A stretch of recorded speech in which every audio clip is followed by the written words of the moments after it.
Hello, I am Praewpiraya Wiwatphonthana. Today I'll be presenting my thesis on machine learning assist dynamic scheduling for energy efficient serverless cloud workloads. My supervisors are Professor Alexander Jung from other universities and Professor Roberto Morabito from URACOM. My advisor at Ericsson is Mika Komu. Let's go to our agenda. I will cover the problems, our proposed solutions, implementation design, the DQN scheduler controller, workload details, experimental design, evaluations, and wrap up with conclusions. Let's get started. One of the key issues with the rapid growth of cloud computing is the significant increase in energy consumption by data centers. Serverless computing, as part of this growth, also contribute to this increase. Serverless computing itself has mechanisms to promote energy efficiency by dynamically allocate resource on demand, which enable ideal node to power down.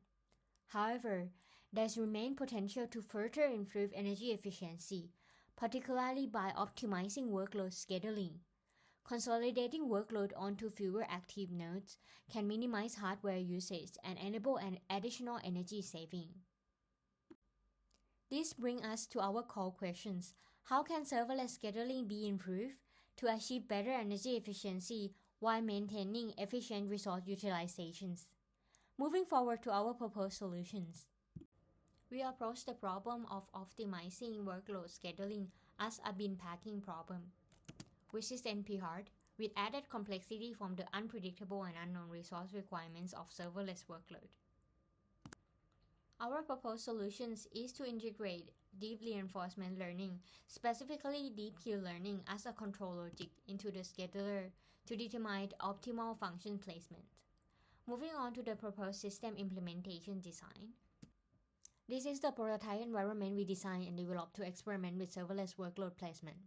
The prototype runs on virtual machine cluster using Kubernetes as cloud orchestrator and Knative as serverless platform.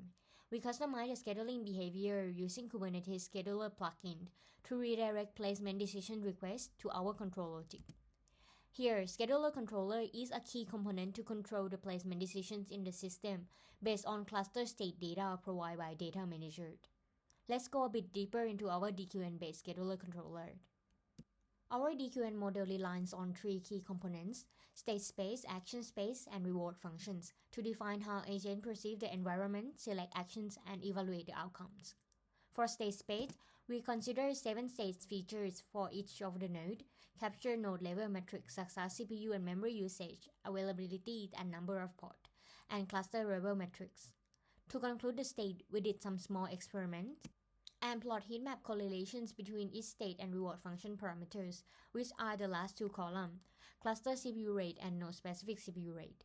We experiment on the following CPU and memory-intensive tasks. As you can see here that correlations of state metric with the reward metric are high, but also depend on the case, which in our experiment we have both CPU and memory-intensive workload. So we decide to include all of those states in the training. Moving on to the actions. Action space is all available nodes in the cluster, as scheduler controller actions involve selecting one of the available nodes within the cluster to deploy a serverless workload. Next is reward functions. The reward functions is designed to balance two primary objectives, which is maximize node utilizations and to reduce overall cluster energy consumption. We also penalize overutilizations. To quantify energy consumptions, we initially considered Kepler energy estimator. However, during implementations, we encountered challenge as Kepler did not display energy activity for individual serverless pod workload, likely due to our environment being set up on virtual machines. Since Kepler also relied mainly on CPU performance metrics, we decided to use CPU usage rate as an indicator of energy consumptions, and assume that memory-related and other metrics have a negligible impact on energy consumptions. Next. For penalties, as shown in this graph, we use the combinations of exponential functions and logarithm functions. Exponential functions is used to discourage excessive utilizations beyond 80%, which is the saturation threshold. And otherwise, we encourage the selections of nodes with higher CPU with a little bit of additional reward using logarithm functions. Moving on to serverless workload we used. Those mathematical functions are used in our training and evaluations. The workload here have different degree of computational and memory load. The function sequence and data will be shuffled when used to provide a diverse range of workload scenario for a scheduler controller to handle. Moving on to our experiment design.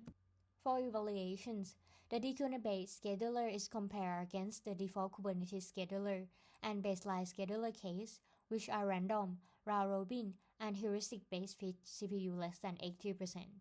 I assume that we all clearly have image how the random and round-robin work, therefore I will explain how best fit work. So, I have a pseudocode here.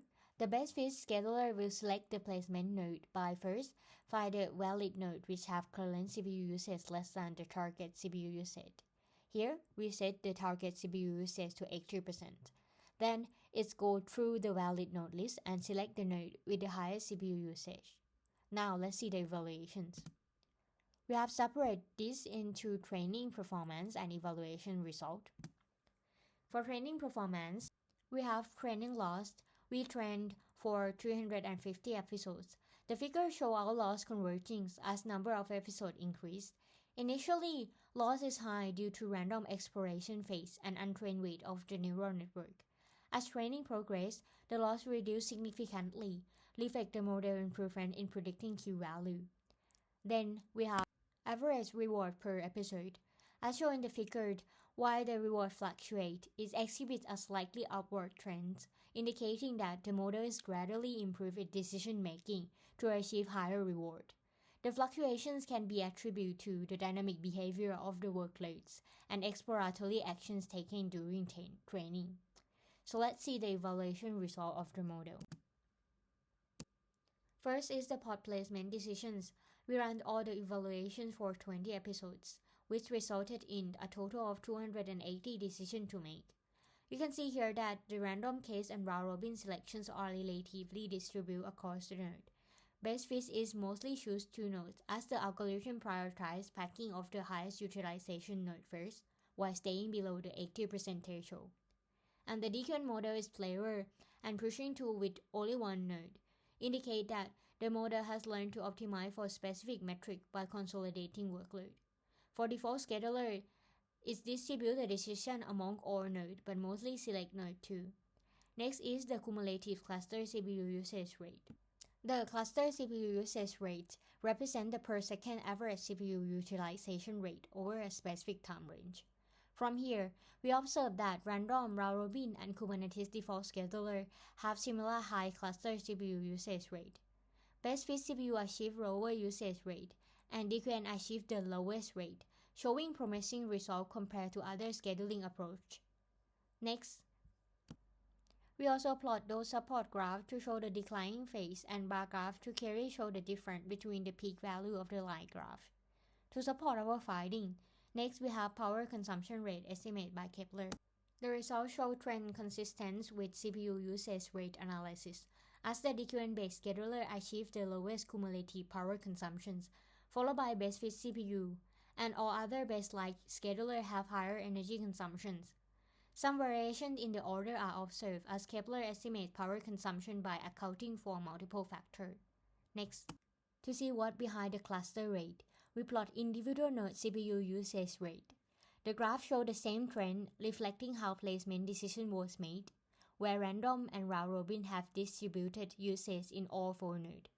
Best fit and default Kubernetes scheduler usage are distributed among 2 nodes, and only one node is utilized in DQN case.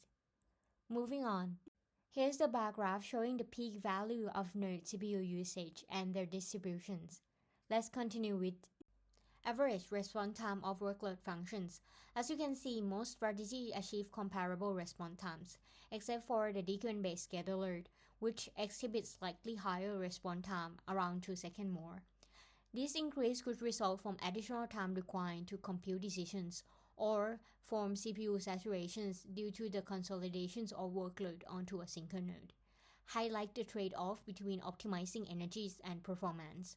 Lastly, we also have attempt to explore if we can explain what influenced the model choice. These are the preliminary results using Sharp Machine Learning Model Explainer to analyze features important in scheduling decisions.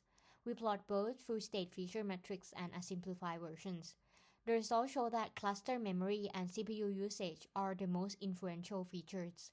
Interestingly, Node 3 and Node 4 features contribute more to feature importance, despite the scheduler favoring Node 1 for workload placement. While the scheduler has consolidated the workload as expected, this highlights a discrepancy that encourages future investigations and validations of the analysis and the model, which require future works. In conclusion, this work has contributed to the development of a prototype system aimed at minimizing Knative serverless workload energy consumptions. This was achieved under the assumptions of scheduling workload to a single node, up to 80% of CPU usage with unknown resource requirements. We successfully implemented a DQN-based scheduler alongside baseline scheduling algorithm. The prototype demonstrated promising results for energy efficiency, with the DQN model outperforming baseline case and showcasing its potential to reduce energy usage. Our findings also highlight a trade-off between optimizing energy efficiency and performance, suggesting future refinements of workload consolidation boundary to enhance practical applicabilities. Thank you for your attention, and I'm happy to answer any questions you may have. Thank you.